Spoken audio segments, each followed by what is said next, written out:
Emmanuel വിണ്ണിൽ നിന്നും മണ്ണിൽ വന്ന Emmanuel silks M space shopping centre മേലെ പട്ടാമ്പി.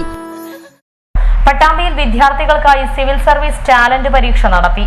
കേരള അറബിക് ടീച്ചേഴ്സ് ഫെഡറേഷന്റെ നേതൃത്വത്തിലായിരുന്നു പരീക്ഷ സംഘടിപ്പിച്ചത്. നിരവധി വിദ്യാർത്ഥികൾ പങ്കെടുത്തു. പട്ടാമ്പി ഗവൺമെന്റ് ഹയർ സെക്കൻഡറി സ്കൂളിൽ വെച്ചാണ് Arabic teachers federation Pattambi sub ജില്ലയുടെ നേതൃത്വത്തിൽ സിവിൽ സർവീസ് ടാലന്റ് പരീക്ഷ നടത്തിയത്. ഹൈസ്കൂൾ, ഹയർ സെക്കൻഡറി, UG തുടങ്ങിയ 3 വിഭാഗങ്ങളായാണ് പരീക്ഷ നടത്തിയത്. 100ഓളം വിദ്യാർത്ഥികൾ പരീക്ഷയിൽ പങ്കെടുത്തു. IAS കോച്ചിങ്ങിനായുള്ള പാലക്കാട് ജില്ലയിലെ 5ാമത്തെ കേന്ദ്രമാണ് പട്ടാമ്പിയിൽ പ്രവർത്തിക്കുന്നത്. സാമ്പത്തികമായി കോച്ചിങ്ങിന് പോകാൻ സാധിക്കാത്ത കഴിവുള്ള കുട്ടികൾക്കുള്ള ആശ്രയ കേന്ദ്രമായിട്ടാണ് കോച്ചിംഗ് സെന്റർ പ്രവർത്തിക്കുന്നത്.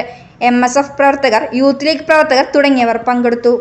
പെരിന്തൽമണ്ണ MLA ശ്രീ നജീബ് കാന്തപുരം അവരുടെ വിദ്യാഭ്യാസവുമായി ബന്ധപ്പെട്ട് IAS കോച്ചിങ് നടത്തുന്ന ഒരു സെൻറ്റർ അദ്ദേഹം തുടങ്ങിയിട്ടുണ്ട്.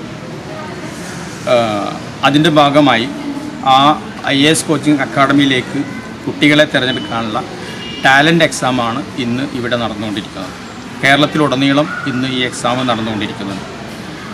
ഇവിടെ പട്ടാമ്പിയിൽ, പാലക്കാട് ജില്ലയിൽ 5 സെൻറ്ററുകളുണ്ട്. അതിൽ പട്ടാമ്പിയിലെ സെൻറ്ററാണ് പട്ടാമ്പി ഗവൺമെൻറ് ഹയർ സെക്കൻഡറി സ്കൂളിൽ ഇന്നിവിടെ നടക്കുന്നത്. ഇവിടെ ഈ എക്സാം നടക്കുന്നത് ഹൈസ്കൂൾ, ഹയർ സെക്കൻഡറി, അതുപോലെ UG വിഭാഗങ്ങളിലായി 3 കാറ്റഗറിയിലാണ് എക്സാം നടന്നുകൊണ്ടിരിക്കുന്നത്. ഇവിടെ 100ഓളം കുട്ടികൾ ഇവിടെ പങ്കെടുക്കുക. കാലിബറുള്ള കുട്ടികളെ, എന്നാൽ സാമ്പത്തികമായി കോച്ചിങ്ങിന് പോകാൻ കഴിയാത്ത കുട്ടികൾക്ക് ഉള്ള ഒരു അഭയകേന്ദ്രം, ആശ്രയ കേന്ദ്രം കൂടിയാണ് അദ്ദേഹത്തിൻ്റെ ഈ ഒരു അക്കാഡമി എന്നത് വലിയ സന്തോഷം നൽകുന്നതാണ്. അപ്പോൾ കഴിവുണ്ടായിട്ടും അവർക്ക് വലിയ സംഖ്യ ചെലവഴിച്ച് ഭാരിച്ച സാമ്പത്തികം താങ്ങാൻ കഴിയാതെ IAS കോച്ചിങ്ങിനൊന്നും പോകാൻ കഴിയാത്ത ആളുകൾക്ക് തീർച്ചയായും അവരുടെ കാലിബറിന് പറ്റിയ ഒരിടമാണ് ഇന്ന് ഈ നടത്തുന്ന സെൻറ്റർ.